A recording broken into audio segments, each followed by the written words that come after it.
പൂരാവേശത്തിൽ അലിഞ്ഞ് തൃശൂർ. കുടമാറ്റത്തോടെയാണ് ഇന്നത്തെ പ്രധാന ചടങ്ങുകൾ അവസാനിച്ചത്. മുണ്ടത്തിക്കോട് അപകടത്തിന്റെ പശ്ചാത്തലത്തിൽ ഇത്തവണ 20 മിനിറ്റ് മാത്രമാണ് കുടമാറ്റം നടന്നത്.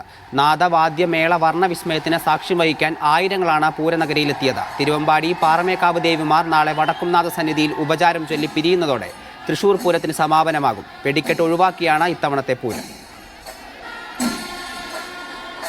വിവരങ്ങളുമായി നന്ദഗോപാൽ ചേരുന്നുണ്ട്. നന്ദു, വലിയ ആവേശമായിരുന്നു ഇന്ന് പൂരനഗരിയിൽ ഉണ്ടായിരുന്നത്. കുടമാറ്റമൊക്കെ വലിയ ആവേശത്തോടു കൂടി പൂർത്തിയാകുന്നത് നമ്മൾ കണ്ടു. വളരെ ഗംഭീരമായി തന്നെ പരിപാടികൾ പൂർത്തിയായല്ലേ? തീർച്ചയായും കുടമാറ്റം കഴിഞ്ഞതോടുകൂടി തൃശൂർ പൂരവുമായി ബന്ധപ്പെട്ട പ്രധാന ചടങ്ങുകൾക്കൊക്കെ ഈ വർഷം അവസാനമായിട്ടുണ്ട്. നേരത്തെ തീരുമാനിച്ചതുപോലെ ഇത്തവണ വെടിക്കെട്ടില്ലാത്തത് കൊണ്ട് തന്നെ പ്രതീകാത്മകമായി ഒരു കതിന പൊട്ടിച്ച് ആ സമയത്ത് ഇത് ഒരു ആചാരം നടത്താം എന്നുള്ള തീരുമാനത്തിലേക്ക് തിരുവമ്പാടിയും പാറമേക്കാവും എത്തുകയായിരുന്നു. അതുകൊണ്ട് തന്നെ കുടമാറ്റത്തോടു കൂടി ഏറ്റവും പ്രധാനപ്പെട്ട പരിപാടികൾക്ക് ഈ വർഷം അവസാനമായിരിക്കുകയാണ്. അതിൽ തന്നെ കുടമാറ്റം പൂർണ്ണമായും ആഘോഷങ്ങളൊക്കെ ഒഴിവാക്കിക്കൊണ്ട്, അതായത് അവരുടെ ഏറ്റവും സ്പെഷ്യൽ കുടകൾ അല്ലെങ്കിൽ ഡിജിറ്റൽ കുടകൾ, അത്തരത്തിലുള്ള കുടകളൊന്നും ഉപയോഗിക്കാതെ സാധാരണ മുത്തുകുടകൾ പല ഉയർത്തിക്കാട്ടിക്കൊണ്ട് ഈ ഒരു ചടങ്ങ് അവർ അവസാനിപ്പിക്കുകയായിരുന്നു. അതും 1.5 മണിക്കൂറൊക്കെ നീണ്ടു നിൽക്കുന്ന തൃശൂർ പൂരത്തിന്റെ കുടമാറ്റം വളരെ കുറഞ്ഞ സമയം മാത്രമാണ് ഇത്തവണ ഉണ്ടാവുകയും ചെയ്തിട്ടുണ്ടായിരുന്നത്. ലളിതമായ ചടങ്ങുകളോടുകൂടിയാണ് കുടമാറ്റം അവസാനിപ്പിക്കുകയും ചെയ്തിട്ടുള്ളത്. അതുകൊണ്ട് തന്നെ ഇന്ന് വളരെ ലളിതമായാണ് ആ പരിപാടി നടത്തിയത്. 15 മിനിറ്റ് 20 മിനിറ്റോളം മാത്രം നീണ്ടു നിന്ന ഒരു ചടങ്ങ് മാത്രമായി ഇന്ന് കുടമാറ്റം നടക്കുന്നത് നമ്മൾ കണ്ടു. ഇന്ന് വളരെ ഗംഭീരമായി തന്നെ പരിപാടികൾ, ചടങ്ങുകളൊക്കെ പൂർത്തിയായി. വലിയ ചൂടിനെയൊക്കെ അതിജീവിച്ച് പൂരനഗരിയിലേക്ക് പൂരപ്രേമികൾ ഒഴുകിയെത്തുന്ന കാഴ്ചയാണ് നമ്മൾ കണ്ടത്. നാളെയാണ് ഇനി സമാപന ദിവസം പൂരത്തിൻ്റെ. നാളെ പകൽപൂരവും അതോടൊപ്പം തന്നെ ഉപചാരം ചൊല്ലി പിരിയലോടുകൂടി ഈ വർഷത്തെ പൂരം അങ്ങനെ കൊടിയിറങ്ങുകയാണ്.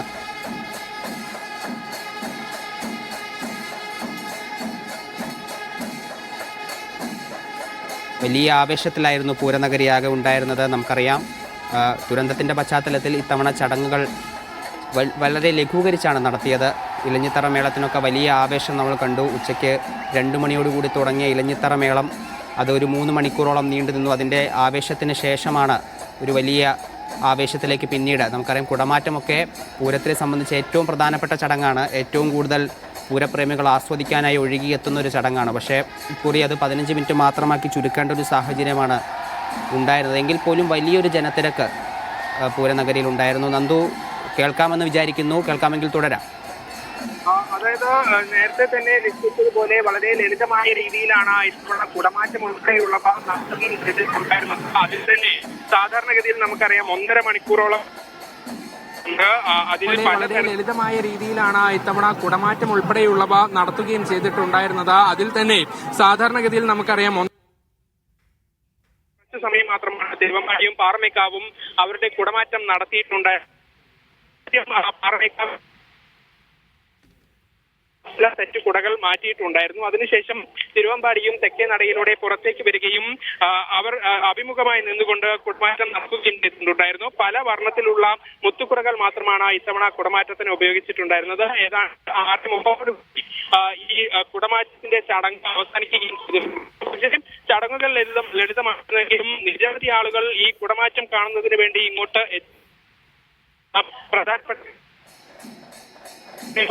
പൂർണ്ണമായും ഈ പൂരപ്രേമികളെ കൊണ്ട് തിങ്ങി നിറഞ്ഞ ഒരു അവസ്ഥയായിരുന്നു. ഏതായാലും ഒരു ആളുകളൊക്കെ ഇനിയിപ്പോൾ, അതായത് ദൂരസ്ഥലങ്ങളിൽ നിന്നും വന്ന ആളുകളൊക്കെ ഇനിയിപ്പോൾ മടങ്ങി പോകാനുള്ള വ്യക്തമാണ്. വലിയ ആവേശത്തിലായിരുന്നു പൂരനഗരി ഉണ്ടായിരുന്നത്. കുടമാറ്റമൊക്കെ വളരെ ഗംഭീരമായി തന്നെ പൂർത്തിയായി. വലിയ ജനത്തിരക്ക് ഇന്നും പൂരനഗരിയിൽ ഉണ്ടായിരുന്നു. 15 മിനിറ്റ് മാത്രമാണ് ചടങ്ങ് നടന്നതെങ്കിലും വലിയ ജനം അത് കാണാനായി ഒഴുകിയെത്തുന്ന ഒരു കാഴ്ചയാണ് നമ്മൾ കണ്ടത്. ഇപ്പോൾ സിബി ജോസഫ് കൂടി നമ്മളോടൊപ്പം ചേരുന്നുണ്ട്. സിബി, നേരത്തെ സൂചിപ്പിച്ചതുപോലെ ഇന്നത്തെ ചടങ്ങുകൾ ഗംഭീരമായി തന്നെ പൂർത്തിയായി. വലിയ ജനത്തിരക്ക് നമ്മൾ ഇന്ന് കണ്ടു. ചൂടിനെയൊക്കെ അതിജീവിക്കുന്ന രീതിയിൽ ആളുകൾ പൂരനഗരിയിലേക്ക് ഒഴുകിയെത്തുന്ന നമ്മൾ കണ്ടു. പക്ഷേ ഇനി നാളെ എന്തൊക്കെ ചടങ്ങുകളാണുള്ളത്? സാധാരണയായി നടക്കുന്ന പകൽപൂരവും ഉപചാരം ചൊല്ലി പിരിയലും മാത്രമാണോ ഇനി നാളെ നടക്കാനുള്ളത്? അതിൻ്റെ ഒരുക്കങ്ങളൊക്കെ എങ്ങനെയാണ്? തീർച്ചയായും വലിയ ജനസാഗരമായിരുന്നു പൂരപ്പറമ്പിൽ എന്ന് നമുക്ക് പറയാം. എന്തായാലും കുടമാറ്റമൊക്കെ പൂർത്തിയാക്കി പൂരത്തിന്റെ എല്ലാവിധ ആഘോഷങ്ങളും പൂർത്തിയാക്കുകയാണ്. ഇനിയിപ്പോൾ നാളെ പകൽപ്പൂരം അവസാനിക്കുന്നില്ല. നാളെ പകൽപ്പൂരമാണ്. ഈ പകൽപ്പൂരം എന്ന് പറയുന്നത് ദേശക്കാരുടെ പൂരം എന്നാണ് അറിയപ്പെടുന്നത്. പ്രത്യേകിച്ച് തൃശ്ശൂർക്കാരുടെ പൂരമാണ് പകൽപ്പൂരം എന്ന് പറയുന്നത്. ഈ പകൽപ്പൂരത്തിലും അതിനെങ്കിൽ പ്രത്യേകത ഉണ്ട്. ഈ പകൽപ്പൂരത്തിലാണ് തിരുവമ്പാടിയുടെയും രണ്ടുപേരും പരസ്പരം ഉപജാതി ചൊല്ലിപ്പിരിയും ഉപജാതി ചൊല്ലിപ്പിരിക്കുന്ന ഒരു ചടങ്ങുകൂടിയാണ്.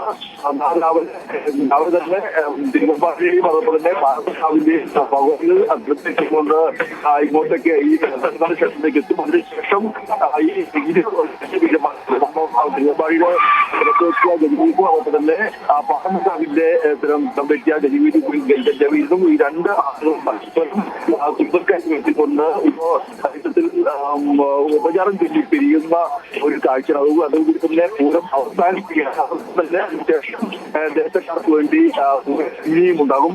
അതോടെ ഈ ഒരു 36 മണിക്കൂർ നീണ്ടുനിന്ന പൂരത്തിന്റെ ഒരു വലിയ ആവേശം അവസാനിക്കുകയാണ്. എന്തായാലും ഇന്ന് വളരെ വലിയ ഒരു ആവേശത്തോടെ ഇലഞ്ഞിത്തറമേളവും മഠത്തിൽ വരവും ദേശക്കാരുടെ അതോടൊപ്പം തന്നെ എല്ലാവിധ ഘടകപൂരങ്ങളുടെ വരവും അതുകൂടാതെ പഞ്ചവാദ്യവും അടക്കമെല്ലാം നിലയും പൂർത്തിയായി. ഏറ്റവും ഒടുവിൽ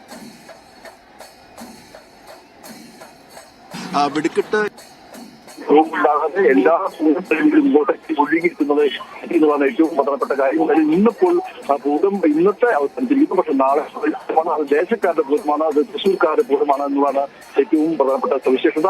അതിനുവേണ്ടി തൃശ്ശൂർക്കാരുടെ ഈ ഒരു പൂരനഗരിലേക്ക് ഒഴുകിയെത്തും. അതിനുശേഷം രണ്ട് ഭഗവതിമാർ പറക്കാവിന്റെയും തിരുവമ്പാടിന്റെയും ഭഗവതിമാർ പരസ്പരം ഉപചാരം ചൊല്ലി പിരിയുന്ന ഒരു ചടങ്ങ് കൂടി ഉണ്ടാകും. അതിനുശേഷം ദേശക്കാർക്ക് വേണ്ടി കഞ്ഞിയും ഉണ്ടാകും. അങ്ങനെയാണ് ചടങ്ങുകൾ.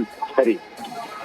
യെസ്, കുടമാറ്റത്തോടെയാണ് ഇന്നത്തെ പ്രധാന ചടങ്ങുകൾ അവസാനിച്ചത്. മുണ്ടത്തിക്കോട് അപകടത്തിന്റെ പശ്ചാത്തലത്തിൽ ഇത്തവണ 20 മിനിറ്റ് മാത്രമാണ് കുടമാറ്റം നടന്നത്. നാദവാദ്യമേള വർണ്ണ വിസ്മയത്തിന് സാക്ഷ്യം വഹിക്കാൻ ആയിരങ്ങളാണ് പൂരനഗരിയിലേക്ക് ഇന്ന് ഒഴുകിയെത്തിയത്. ഇനി നാളെ തിരുവമ്പാടി പാറമേക്കാവ് ദേവിമാർ വടക്കുന്നാഥ സന്നിധിയിൽ ഉപചാരം ചൊല്ലിപ്പിരിയുന്നതോടെ ഈ വർഷത്തെ തൃശ്ശൂർ പൂരത്തിന് സമാപനമാവുകയാണ്.